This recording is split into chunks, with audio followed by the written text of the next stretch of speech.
When someone you love becomes a memory, that memory becomes a legacy. Share your stories, advice, and love with future generations. The goal isn't to live forever, but create something that will. In your own words.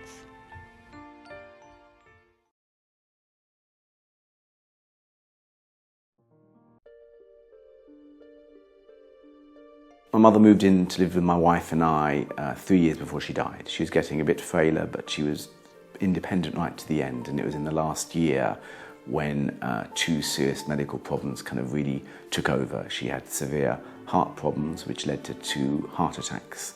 I got married in 1966 to my first wife, and we had 3 children who are now grown up in their 40s and have produced for me 5 lovely grandchildren. And I enlisted in the Army back in 1950.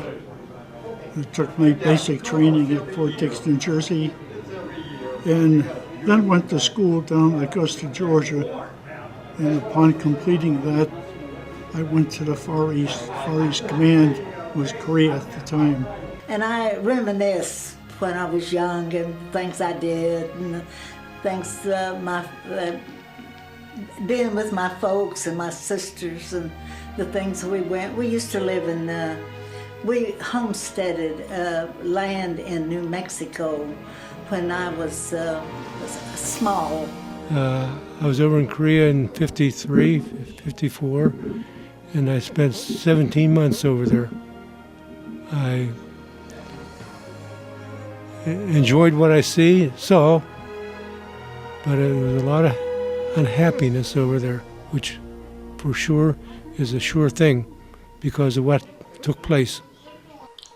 I never really thought of myself as aging until one day I was at the grocery store and I was going around one of the aisles and these 2 young people were talking about this old gent. Okay? I looked around and I was the only one there and they were talking about me. I can't repeat the way they described me, but I don't think myself as old, but there's certain things I can't do now, so I guess I'm getting old. We were married 40 years ago. We were married 3 years, we got a divorce. Then I married Marjorie. But first you lived with Barbara. Right, Barbara. But I didn't marry Barbara, I married Marjorie. Then you got a divorce. Right, then I married Katie. Another divorce.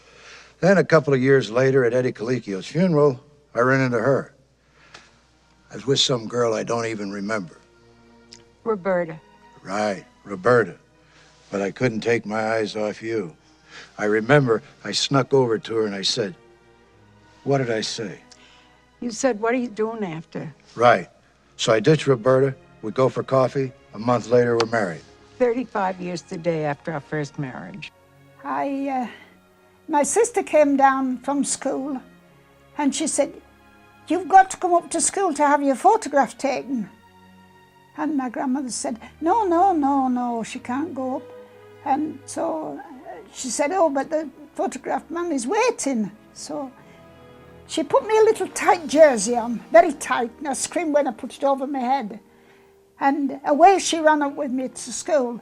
So there in the schoolyard, I had my photograph taken with my sister Belle, my sister Gladys, my brother William, and my sister Agnes. I was sitting with my friend Arthur Kornblum in a restaurant. It was a Hornenthaler cafeteria. And this beautiful girl walked in, and I turned to Arthur, and I said, Arthur, you see that girl? I'm going to marry her. And 2 weeks later, we were married. And it's over 50 years later, and we are still married. We fell in love in high school. Yeah, we were high school sweethearts. But then after our junior year, his parents moved away. But I never forgot her. You never forgot me. No, her face was burned on my brain. And it was 34 years later that I was walking down Broadway and I saw her come out of Toffanetti's. We both looked at each other, and it was just as though not a single day had gone by. She was just as beautiful as she was at 16. He was just the same.